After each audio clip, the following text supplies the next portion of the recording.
Olá, queridos amigos, queridas amigas. Estamos estreando hoje este nosso novo programa Conexões Espiritualidade Crítica, que será veiculado no canal da Associação Brasileira de Pedagogia Espírita e no canal Paz e Bem, substituindo aquele nosso antigo Boas Palavras, Poesias e Reflexões. Eu acho que nós precisamos adentrar um momento mais crítico, mais contundente, para que nós possamos fazer frente à onda de fascismo de extrema-direita que está tomando conta do mundo.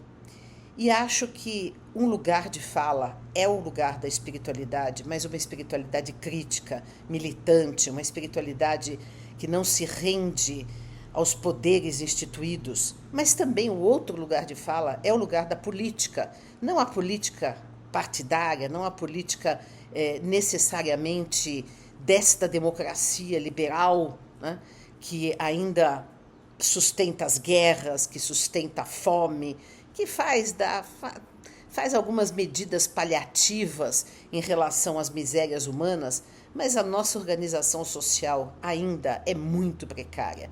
E é justamente essa precariedade da nossa organização social que faz com que a extrema-direita avance, com que os fascismos nasçam, né?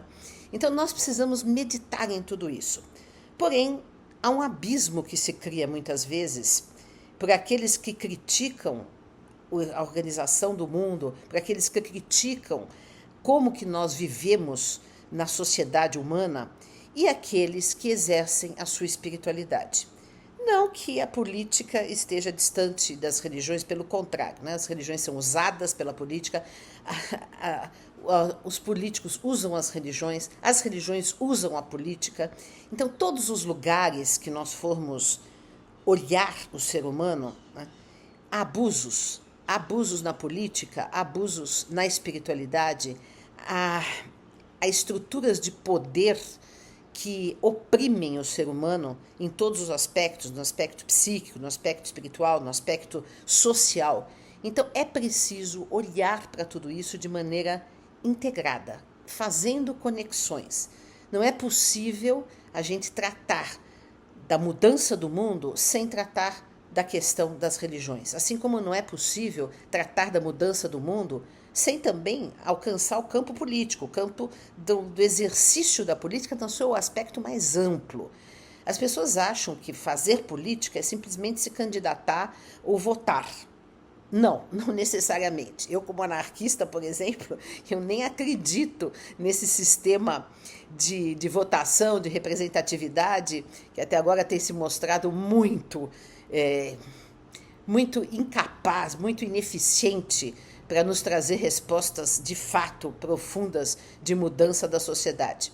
Essa é uma posição pessoal minha, mas seja como for, política é algo muito mais profundo, é um modo de estarmos no mundo com o outro, com a sociedade, o modo como nós nos organizamos, o modo como nós assumimos os nossos papéis sociais, a nossa interação na sociedade. Então, política é algo inevitável, porque somos seres políticos.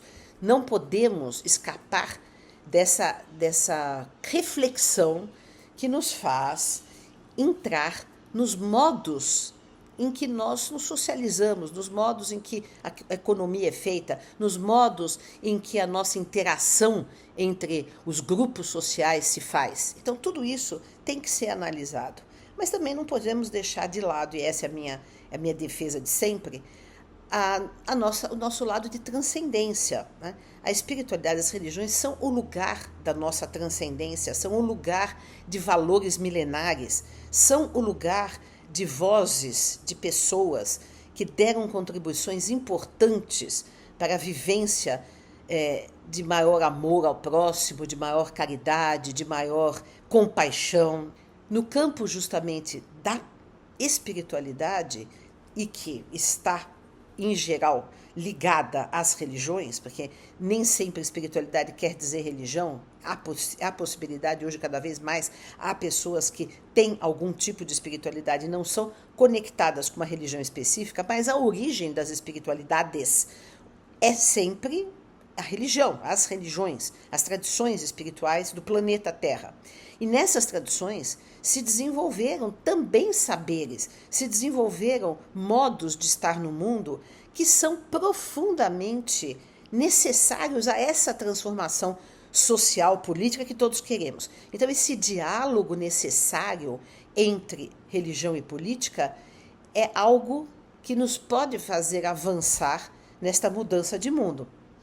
Pensando também que é necessária essa crítica, porque esta relação entre religião e política existe de maneira abusiva, existe de maneira extremamente perniciosa para a organização social. Basta ver, né, que as igrejas, em geral, e todas as religiões, são organizadas de maneira hierarquizada, dentro de um patriarcado, né, de maneira, muitas vezes, a oprimir e a reprimir o ser humano em sua vivência de liberdade sexual, política, social. Então, muitas vezes a religião é, sim, algo extremamente opressor do ser humano. Ao mesmo tempo, a religião se vale dos poderes políticos para fincar, muitas vezes, as suas garras, né? As suas garras de opressão diante do ser humano. Então, a religião é usada, né? A religião é mal utilizada, é abusada, né? É transformada numa espécie de cadeia psíquica, né? Ou às vezes de anestésico, ou às vezes de alienação, ou às vezes de fuga da realidade, né? Porque a realidade é tão terrível, é tão opressora, é tão massacrante a realidade em que nós vivemos nesse mundo.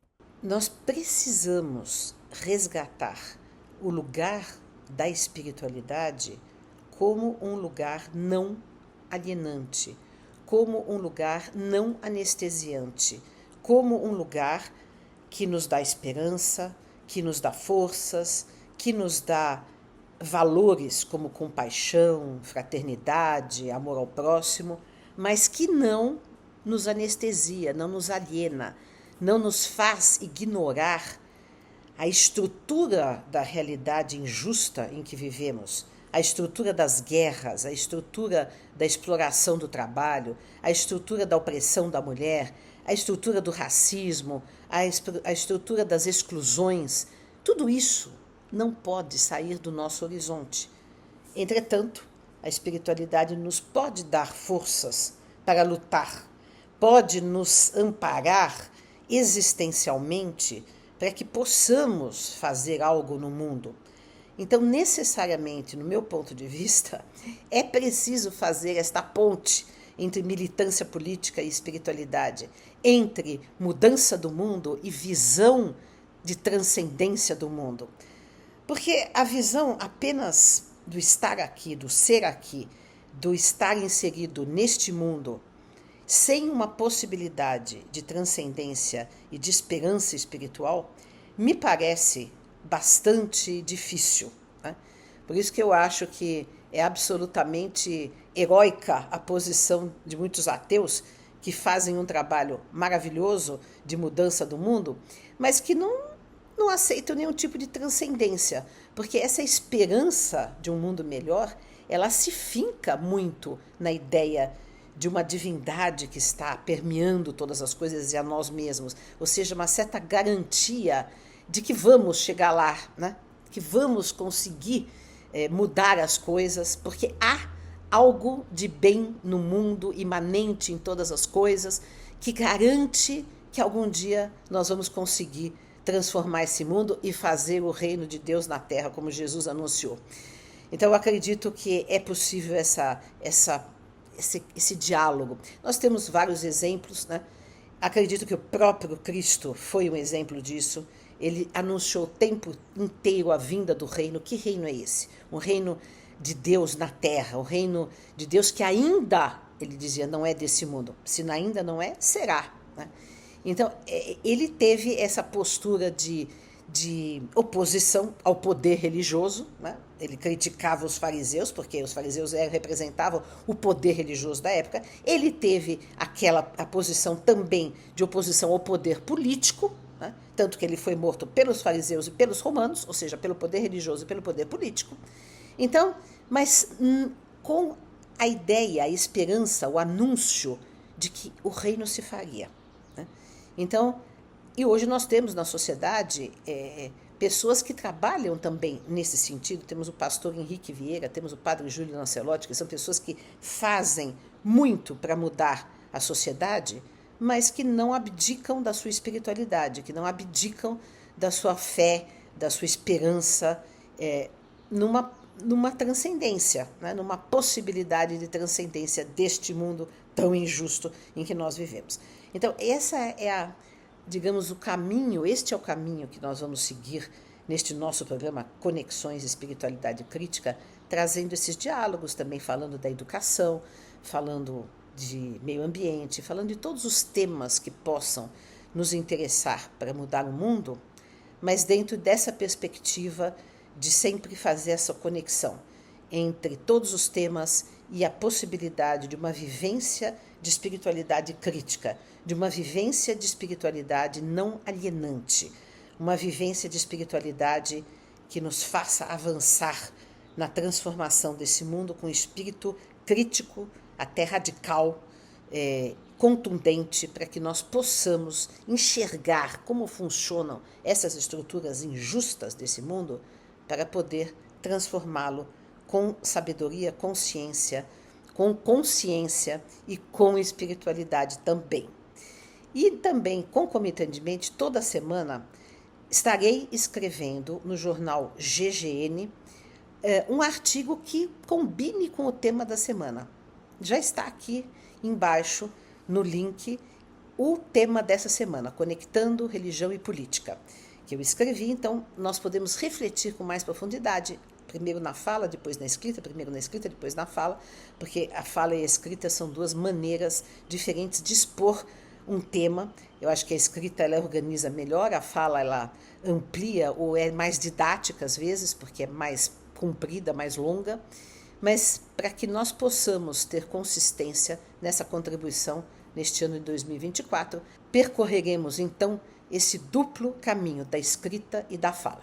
Venham conosco, estejam conosco na sexta-feira, às 20 horas no canal da BPE, no sábado, às 7 horas, no canal Paz e Bem. Um abraço a todos e todas.